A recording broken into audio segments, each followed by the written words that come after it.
ஏ uncle, ஏ uncle, நான் சொல்றத கேளுங்க. ஒரு சிங்கம் அது வேட்டையாட போறதுன்னா அது தனியால் தான் போகும். சில நேரம் குட்டிகளோடையும் போகும். அது தனியா போகிறது அதுக்கு தெரிஞ்சிருக்கும். அதுக்கு சிங்கிளாவும் இருக்க தெரியும், கூட்டத்தோட இருக்க தெரியும். Lion is always lion. Super super super super. உங்கட ஐயாவா சொல்லுங்க. ஏ அங்கிள், ஓ அங்கிள் அங்கிள் தனிச்சுதான் வேட்டையாடும். டோப்போட்ட அங்கிள் என்ன அது பசிச்சாலும் கூட தன்னை விட பெரிய மிருகத்தை தான் அது வேட்டையாடும். யானைய ஒரு நாளும் வேட்டையாடாது. நான் ஒரு வீடியோ ஒன்று பார்த்தேன். என்ன நீங்கள் புலவர்கள் ஒரு வீடியோ ஒன்று பார்த்தேன். யானையை கண்டுட்டு சிங்கம் ஓடுது. அது தன்னை விட உருவத்துல பெருசா இருக்கிறதா வேட்டையாடும். அது கெட்டு போன எந்த இறைச்சியையும் சிங்கம் ஒருபோதும் வேட்டையாடாது, கிட்ட கூட போகாது. சிங்கத்துக்கு சிங்களாவும் இருக்க தெரியும், அது கூட்டத்தோட இருக்க தெரியும். அந்த மாதிரி ஆணையிட்டால் அது நடந்து விட்டால் கச்சத்தீவையும் காலுக்குள் கொண்டு வருவேன். உங்களுக்காகத்தான், உங்களுக்காக சொல்லுங்க. எங்கள் மீனவர்கள் அங்கு போய் வரலாம், அவர்கள் நினைத்த பாட்டுக்கு பிடிக்கலாம். மண்ணோடு அள்ளிக்கொண்டு வரலாம். அவர்கள் நினைத்த பாட்டிற்கு போய் வரலாம். நான் ஆணையிட்டால் கச்சத்தீவையுமே உங்கள் காலுக்குள் கொண்டு வந்து விடுவேன். கச்சத்தீவு சொந்தமானது. அதை யாருக்கும் விட்டு கொடுக்க நாம விட மாட்டோம். சும்மா சுறா பார்த்திருப்பீங்க, சுறா. நாங்கள் படங்கள் சுறா போய் அப்படியே கடலுக்கு பாஞ்சு கச்சத்தீவு நான் கொண்டு வருவேன். நாங்கள் பார்த்ததுலாம் சொல்லுங்க ஐயா. ஒருபோதும் பின்னிக்க மாட்டோம், முன்னோக்கியே செல்லக்கூடிய ஒரு ஆளத்தான் நீங்க பாத்திருக்கீங்க. தளபதி தளபதி எங்கூட தளபதி, உங்களோட தளபதி சொல்லுங்க. எங்கட தளபதி தளபதி தளபதி.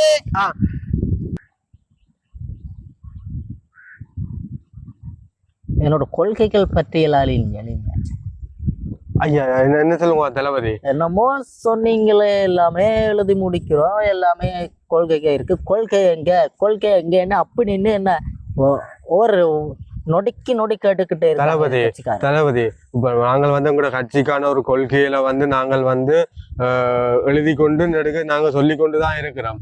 ஆனா வந்து ஒவ்வொருத்தர் வந்து எங்களோட கொள்கையில வந்து ஏற்றுக்கொள்றாங்க இல்ல. சரியோ, நீங்க கதைக்கிறது எல்லாம் கொள்கை தானே ஐயா, விளங்குதோ? நான் எழுதி தந்த மாதிரி நீங்கள் எல்லாம் பாசிங்க. கொள்கை அப்படின்னு கேட்கும் போது நீங்க டிவிக்கே அப்படின்னு கத்திட்டு இருக்காங்க. அது கொள்கை என்ன? அவர் அந்த தம்பி என்று சொல்லி கொள்கைன்னு சொல்லிக்கிட்டே இருக்காங்க. ஆனா அந்த கொள்கை என்னன்னு நீங்க சொல்லவே இல்லை. அதுதான் அவர் தம்பி என்று சொல்லி முதுகுல குத்துறாள் அவர். உங்களுக்கு அவர்கிட்ட கதையை விடுங்கோ. இப்ப நீங்கள் வந்து இப்ப இந்த முறை மாநாட்டுல வந்து நான் ஒரு பொருத்த ஒரு கொள்கை ஒன்று போட்டுக்கிடாக்குது.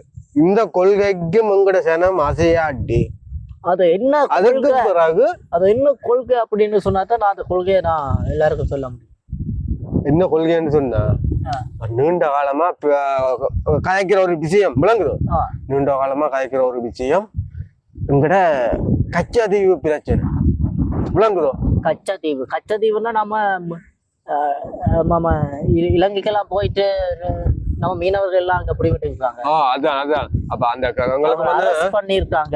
கச்சத்தீவை நாம மீட்டெடுக்கணும். அதான் எங்கட அந்த கச்சத்தீவை வந்து நாங்கள் இந்தியாவசம் படுத்தினோம்னு சொன்னா எங்கட மீனவர்கள் வந்து அங்க போகலாம், வரலாம், அந்த மீன்களை பிடிக்கலாம், கொள்ளலாம், படங்களை நம்ம பெரிய படங்கள் எல்லாம் போட்டு நம்ம அங்க மீன் ஒரு பெரிய ஒரு மீனவருக்கான ஒரு தொழில்துறையை வந்து ஏற்படுத்தலாம். இப்ப நீங்கள் வந்து இந்த ஒரு விஷயத்த வந்து நீங்க எடுத்தீங்கன்னு சொன்னா பெரும்பாலும் எங்கட இந்திய மீனவர்கள் வந்து நிறைய பேர் இருக்கணும், பாதிக்கப்பட்டார்கள் இருக்கணும். சரியோ, அடுத்தது வந்து இலங்கை இராணுவத்தால வந்து தண்டிக்கப்பட்ட மீனவர்கள் எல்லாம் இருக்கணும். கடற்படை நேவிக்காரங்க எல்லாம் ஷூட் பண்ணிருக்கோம்.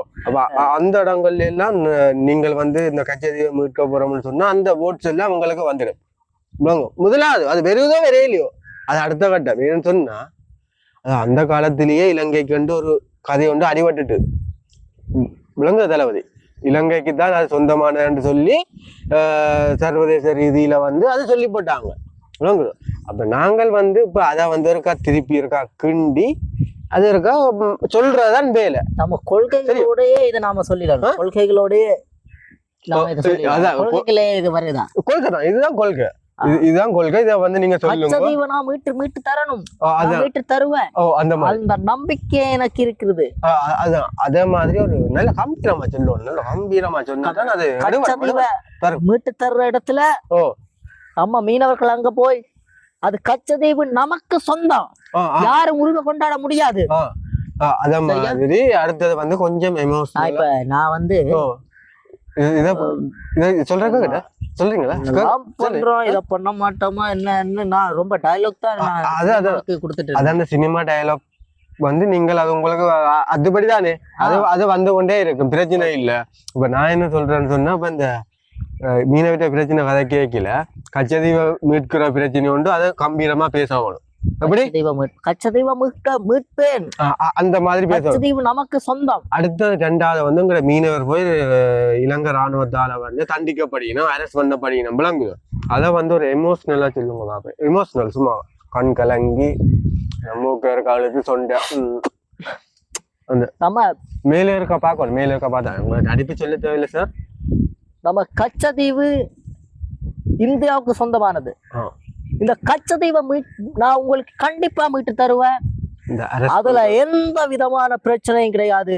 நம்ம இந்திய மீனவர்கள் வந்து இலங்கை கடற்படையால அரெஸ்ட் பண்ணப்படுறாங்க,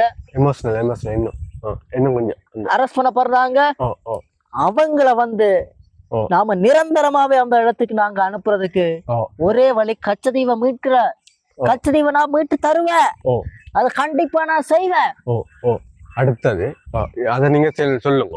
அடுத்தது வந்து இப்ப இருக்கிற தமிழ்நாடு அரசாங்கம் இருக்குத்தானே, ஆமா, அத வந்து இந்த கச்சதீவை பற்றி இதுவரைக்கும் எந்த ஒரு நான் சொல்ற எல்லாம் புரியுதா உங்களுக்கு? அங்க விடயம் ஒண்ணும் கதைக்கிறேன். அவைக்கு ஒரு நம்ம மீனவரை பார்த்து நீங்க எந்த இதுவுமே கணக்குல கூட நீங்க எடுக்கிறீங்க, எந்த கணக்கு கிடையாது. ஏன் மௌனமா இருக்கிறீங்களான்னு கேளுங்க. Always you are silence. அதான் கேளுங்க. அப்படி நல்லா கேளுங்க. அது நீங்க சைலன்ஸா இருக்கிற போது நம்ம மீனவர்கள் தான் பாதிக்கப்படுறாங்க. கச்சதீவு நமக்கு தேவை. அடுத்தது வந்து ஐயா தளபதி, இப்ப அவ வந்து பாத்தீங்கன்னு சொன்னா அவ இந்த பேரண்டார் முதலமைச்சரா இருந்தார், மகன் முதலமைச்சரா இருந்தார், தலைமுறை வந்து போறீங்க. நாம அடுத்த மகன் வந்து துணை முதலமைச்சரா இருக்கிறார். அடுத்தது வந்து அவ அக்காட்சியும் அமைச்சர் பதவி எல்லாம் இருக்கணும். அப்ப அது ஒரு மன்னர் ஆட்சி மாதிரி போகுது.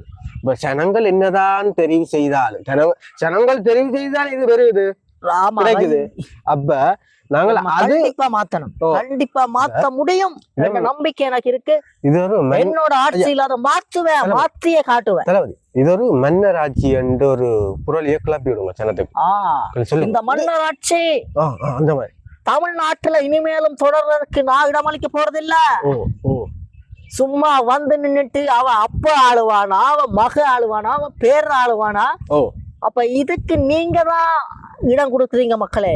அடுத்த தளபதி என்ன மாதிரின்னு சொன்னா, இப்ப விஜயகாந்தும் வந்து எம்ஜிஆர் கொள்கையுடைய ஒரு நல்ல ஒரு மனிதன் விளங்குது. இப்ப எம்ஜிஆரை வந்து நீங்கள் ஒரு தலைவனா ஏற்றுக்கொண்ட மாதிரி அவர் கேப்டன் விஜயகாந்த் வந்து நீங்கள் ஒரு உங்களோட ஒரு கூட பிறந்த ஒரு அண்ணன் மாதிரி. அவருக்கு என்னோட அண்ணன் அவன் வந்த கொள்கை என்ன? அவர் இன்னொரு கட்சிக்காரனா இருந்தாலும் நீங்கள் அவரையும் வந்து என்னோட அண்ணன் கேப்டன், என்னோட அண்ணன். அந்த போட்ஸ் நம்ம இல்ல அந்த போட்ஸ் விராட்டியும் அவருடைய ஒரு நல்ல கொள்கை இருக்குது. எம்ஜிஆரை போல நல்ல ஒரு கொள்கை ஒன்று இருக்குது அவர்கிட்ட, இந்த கஷ்டப்பட்ட மக்களுக்கு உதவி செய்யணும் போனவன். அப்ப அந்த ரெண்டு வழியிலேயும் வந்து நீங்கள் போனீங்கன்னு சொன்னா நிறைய போட்ஸ்ல வந்து கொஞ்சம் எடுக்கக்கூடிய மாதிரி இருக்கு. இப்போ வெனரெல்லாம் நான் அடிக்க கொடுத்துட்டேன். நீங்க அப்படி முன்னுக்கு நிக்கிறீங்க, இந்த கரையால விஜயகாந்த் அடி பாக்குறாரு, இந்த கரையால எம்ஜிஆர் அடி பாக்குறேன். அப்படி ஒரு இது வந்து கொள்கைகளை நாங்க ஏற்றுக்கொள்றோம். அத நீங்க இப்ப இதுல வந்து உறக்க சொல்லணும், என்னுடைய அண்ணன் என்று சொல்லி. என்னுடைய அண்ணன் கேப்டன் என்ன விஜயகாந்த், அது மகனுக்கு தான் பிரபாகரன், மகன் தான் பிரபாகரன், அவரோட பையன் விஜயகாந்த். அதே இருக்கும். நீங்க வடிவா சொன்னா சரியா? சரி, அவ்வளவுதான். இவ்வளவு விஷயம் இதுதான் நான் என்னோட கொள்கை. இவ்வளவுதான் நீங்கள் இந்த கொள்கை வழியில வந்தவர்களே அந்த கட்சி வந்து ஒரு இப்போதைக்கு இருக்கு. சிங்கம் தனியா தான் போகும். ஓ அடுத்தது வந்த தளபதி இன்னொரு பிரச்சனை வந்து நீங்க முக்கியமா சொல்ல போனோம், இந்த பெண்களுடைய பிரச்சனையை பற்றி சொல்லலாம். பொண்ணுங்களை நாங்க எப்பவுமே கன்ஃபியூஸ் பண்ணக்கூடாது. எங்க தமிழ்நாட்டுல பெண் பிள்ளைகளுக்கு வந்து பாதுகாப்பு சரியான குறைவா இருக்கு. ஏன்னு சொன்னா இப்போ சொல்றீங்க, நானு இருக்கேன் தமிழ்நாட்டுல இப்ப எல்லா மொழிக்காரனும் வந்து வியாபாரங்கள் அதுகள் இதுல எல்லாம் செய்து கொண்டு இருக்கிறாங்க. விளங்குது. அப்ப அந்த இடத்துல எங்கட பெண் பிள்ளைகளுக்கு வந்து ஒரு பாதுகாப்பு இல்லாத தன்மை அதை நாங்கள் உறுதிப்படுத்தணும். ஏதாவது ஒரு நல்ல தமிழ் பெண்களுக்கு ஒரு பாதுகாப்பு தேவை. அது கொஞ்சம் எமோஷனலா சொல்லுவாங்க. எத்தனை பெண்கள் கற்பழிக்கப்பட்டிருக்காங்க, சீரழிக்கப்பட்டிருக்காங்க. அவங்களுக்கு ஒரு பாதுகாப்பு தேவை.